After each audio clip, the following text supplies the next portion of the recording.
Pemirsa, inilah breaking news, saya Kevin Egan. Pemirsa, Kementerian Perhubungan mengeluarkan keputusan terkait evaluasi izin penerbangan AirAsia dengan rute Surabaya-Singapura.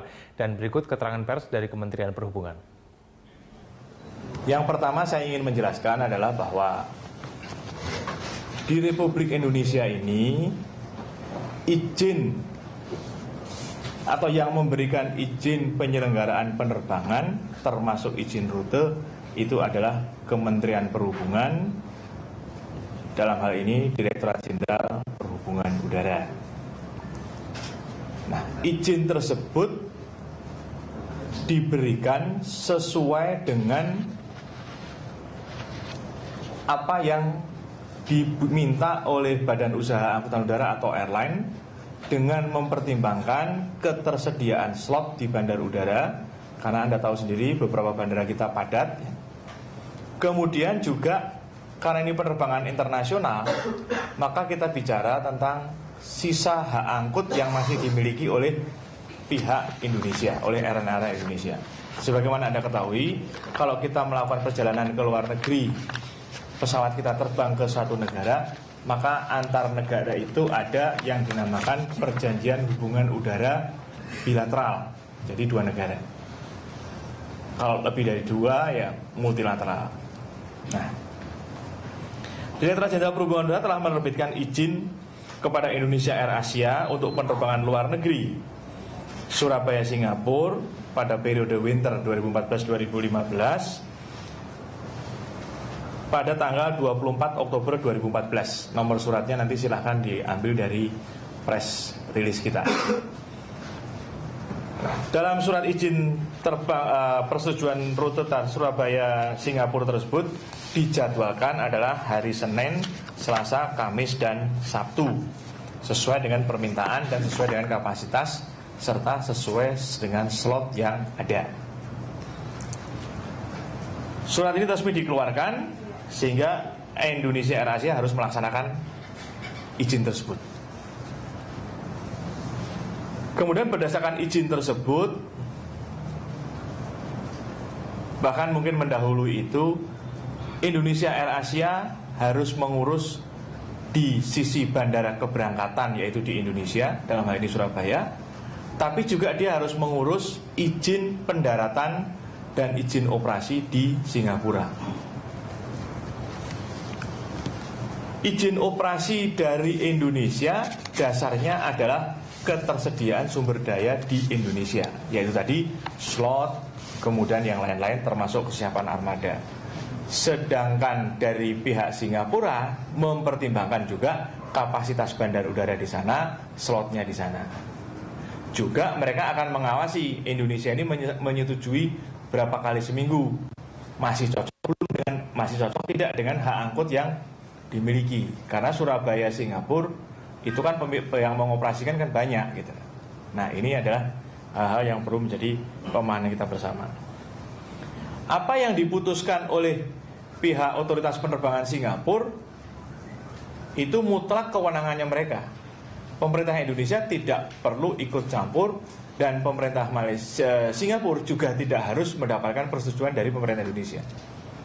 Demikian juga ketika pemerintah kita memberikan persetujuan kepada Indonesia AirAsia atau airline lain, maka tidak perlu mempertimbangkan atau mendapatkan persetujuan dari negara yang akan didatangi. Yang penting kapasitas slotnya tersedia di keberangkatan, di bandara keberangkatan, kemudian hak angkut yang telah diperjanjikan masih mencukupi. Nah, untuk terbang di negeri ke Singapura, Indonesia AirAsia juga harus melewati uji kelaikan dan sebagainya. Tapi itu adalah teknis. Tapi dalam istilah hak angkut adalah seperti itu mekanismenya. Nah, saya 2 hari yang lalu mendapatkan konfirmasi kalau Singapura akan merilis media press release. Tapi kemarin sore saya juga mendapatkan konfirmasi bahwa mereka menambahkan kalimat bahwa Indonesia AirAsia harus juga mendapatkan persetujuan dari pihak Indonesia. Dari pihak Indonesia. Artinya apa? Bahwa penerbangan itu si Badan Usaha Angkutan Udara atau airline itu atau perusahaan penerbangan itu harus mendapatkan persetujuan dari kedua belah pihak. baik di bandara keberangkatan maupun di bandara tujuan dan sebaliknya. Tidak bisa hanya dapat dari salah satu pihak. Dan itu sudah diklarifikasi oleh pihak Singapura dalam press conference-nya. Saudara sekalian, kemudian terkait dengan kenapa penerbangan yang tidak sesuai dengan izin dari Ditjen Perhubungan Udara tadi bisa terbang menuju Singapura. Dari investigasi awal yang kita lakukan bersama-sama dengan seluruh unit yang terkait, ternyata ada penggunaan data yang berbeda antara Ditjen Perhubungan Udara dengan unit di Bandara Udara yang memberikan clearance terakhir untuk pesawat tersebut diizinkan terbang. Direktorat Jenderal Perhubungan Udara menggunakan data adalah izin rute yang diberikan dalam bentuk surat resmi yang ditujukan kepada Indonesia AirAsia. Teman-teman di lapangan menggunakan data alokasi slot yang diterbitkan oleh IDSI yang sebenarnya itu merupakan salah satu persyaratan untuk mendapatkan izin usaha, izin rute tadi. Sehingga ada perbedaan, sehingga terjadi menurut data slot IDSI itu ternyata masih ada haknya dia, tapi menurut izin rute sebenarnya dia tidak bisa terbang. Karena memang Indonesia AirAsia untuk ke Singapura dia mendapatkan 7 slot per minggu atau tiap hari ada. Ternyata izin rutenya kan dia hanya mengajukan 4 sesuai dengan ketersediaan kapasitas, ketersediaan sisa hak angkut yang ada, sehingga terjadilah perbedaan. Nah, ini yang perlu disampaikan. Dan untuk tahap awal ini Bapak Menteri telah memberikan instruksi kepada PT Airnav Indonesia, kemudian juga kepada PT AP1 untuk mengambil langkah-langkah awal, yaitu memindahkan teman-teman operasional di lapangan yang terkait dengan kejadian ini. Dan sesuai dengan arahan pimpinan juga, kalau dari pihak Kementerian Perhubungan ada yang salah, nanti berdasarkan investigasi juga akan ditindak seperti hanya teman-teman dari Airnav maupun PT Angkasa Pura I mengambil tindakan kepada anggotanya. Diarahkan bahwa kita tidak boleh diskriminatif, tidak boleh membuat standar ganda. Kemudian hari ini juga tim dari Direktorat Angkutan Udara sekarang sedang bekerja. Kami sedang mencocokkan semua izin rute airline di Indonesia dengan realisasi jadwal penerbangannya. Kalau ada yang tidak cocok atau terjadi pelanggaran, maka kita akan bekukan juga sebagaimana kita melakukan kepada PT Indonesia AirAsia. Jadi tidak ada rumor yang mengatakan bahwa kita akan diskriminatif, kita akan memperlakukan standar ganda. Kita akan perlakukan sama. Dan ini menjadi peringatan kita bersama semuanya. Marilah kita ikuti, kita taati aturan yang ada, baik itu undang-undang, peraturan-peraturan di bawahnya, termasuk juga izin rute penerbangan yang telah diberikan. Karena kalau terjadi penyimpangan dari itu, efeknya adalah juga mengacaukan kegiatan operasi penerbangan di Indonesia. Yang tadinya dikira kosong, ternyata diisi. Yang tadinya dikira isi, ternyata kosong. Karena tidak adanya konsistensi kepada untuk mematuhi ketentuan tersebut. Sementara saya kira itu, Pak, yang dapat saya sampaikan. Terima kasih, Pak.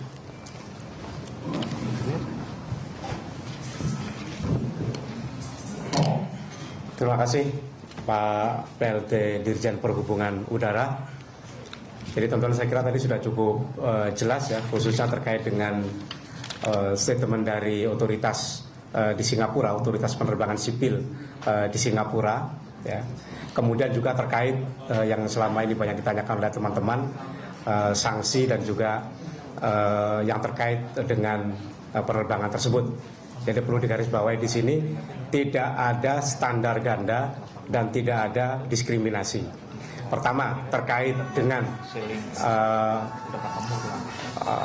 sanksi, terutama terkait dengan sanksi ya. Tidak hanya ini auditnya ya. Nanti jangan sampai kalau kita gunakan istilah investigasi, ini kan mulai ada kesalahpahaman seolah-olah investigasi itu wilayahnya KNKT. Nah mungkin kita pakai aja istilah audit ya supaya lebih enak ya, bahwa audit ini kita laksanakan kepada seluruh airline. Jadi tidak ada diskriminasi. Ya, jika terbukti ada kesalahan juga akan diberikan sanksi. Kemudian juga standar ganda itu juga tidak ada, ya, juga tidak ada terkait dengan bahwa seandainya itu mencakup atau terkena adalah yang terlibat adalah internal di Kementerian Perhubungan, maka itu juga akan mendapatkan sanksi yang sama. Saya kira itu yang perlu kita tegaskan.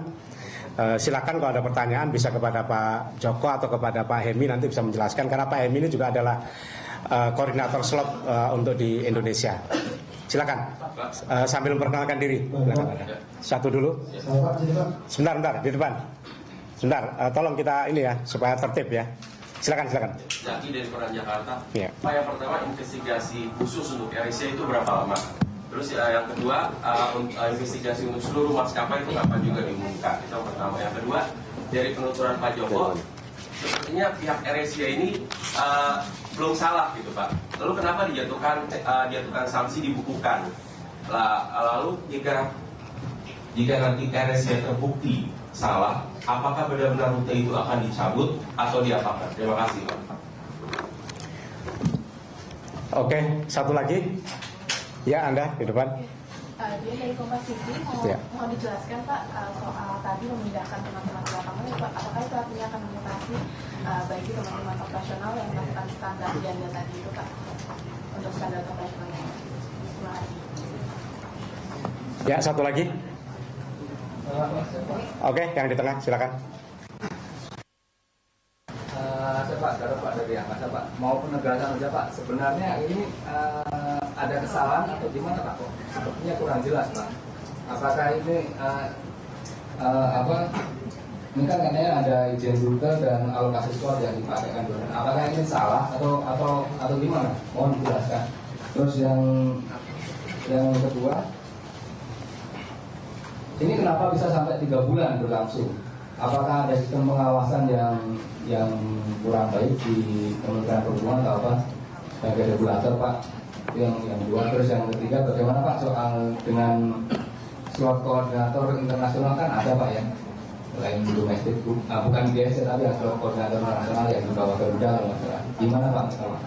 Oke, cukup 3 ya, cukup 3. Oke, sebentar. 3 dari 3 pertanyaan dulu dijawab, nanti menyusul berikutnya. Silakan Pak Joko. Yang berapa lama investigasi Pak? Yang pertama saya coba jawab dulu.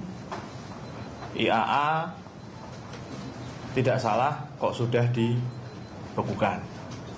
Gitu kan ya pertanyaannya ya. Identifikasi kita sudah jelas dia salah karena tidak terbang di waktu yang telah diberikan persetujuan, yang telah diizinkan. Kan saya selalu katakan izin rutenya adalah Surabaya Singapura 1246 7. Ya berarti kan beda itu antara izin dan pelaksanaannya. Jadi salah. Maka kita suspend. Kita suspend itu kan kita bekukan itu kita lihat ini masalahnya di mana. Kan kita tidak bisa langsung kamu salah gitu. Tapi kita juga lihat kenapa bisa terjadi salah. Tetapi yang jelas pertama sudah jelas salah. Kan gitu, tidak sesuai. Nah, ini kita teliti. Nah, kemudian kita sekarang jadi curiga. Wah, jangan-jangan ini airline yang lain juga ada kesalahan seperti itu. Maka kita teliti juga. maka tim kita sedang bergerak. Kan gitu. Ketika nanti hasil penelitian ternyata memang ada yang salah, terbang di luar jadwal yang telah diberikan, rute yang terjadi pelanggaran, maka akan kita suspend juga. Kita tidak akan memberlakukan standar ganda terhadap pelanggaran yang sama. Gitu, ya. Kemudian kalau Anda pengen cari lagi, silakan dicek di KM 25 tahun 2008. Di sana juga ada. Silahkan. Kalau dia terbang pada sampai sekian hari tertentu tidak ada realisasinya, dia bisa dicabut izin rutenya. Gitu ya. Lama, Pak? Investigasi berapa lama? Investigasi kami berusaha secepat mungkin. Tim sudah bekerja. Pertama kami kerja untuk yang teman-teman airline lain, kami tinggal cek antara izin rute yang diterbitkan dengan schedule yang ada di internet yang diperlaku untuk marketing, Pak. Itu adalah real jadwal yang dia pakai. Karena yang dia jual kepada masyarakat itu kan jadwalnya itu. Namanya angkutan udara niaga berjadwal, jadi mesti harus mengadakan jadwal. Nah, tinggal kita cocokkan aja. Kalau yang salah, tinggal kita cross check di lapangan, itu bisa ketahuan. Dan kalau ketahuan, langsung kita akan keluarkan pembekuan izin rutenya. Oke ya, secepatnya kita akan lakukan. Kemudian teman dari Kompas ya tadi ya. Ya, pembekuan apakah sampai di Kompas TV? Dari Kompas TV. Ya. Pemindahan. Pemindahan itu sedang proses oleh teman-teman dari Airnav Indonesia maupun PT Angkasa Pura I. Yang jelas kita harapkan untuk sementara tidak bekerja di operasional. Kemudian dari Angkasa,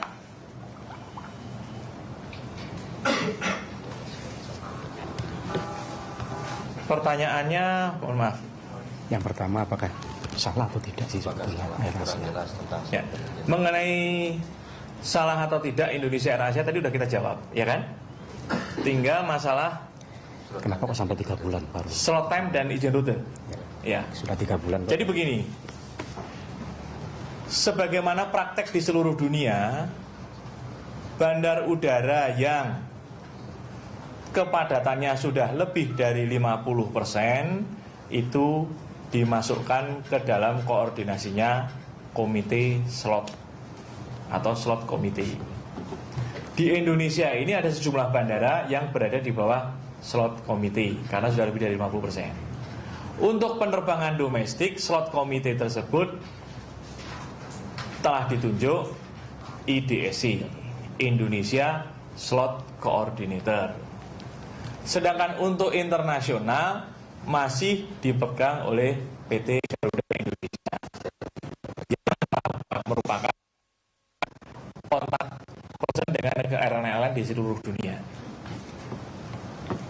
Nah, airline sebelum mengajukan izin rute termasuk dengan jadwalnya, dia akan minta dulu slot dari IDSC.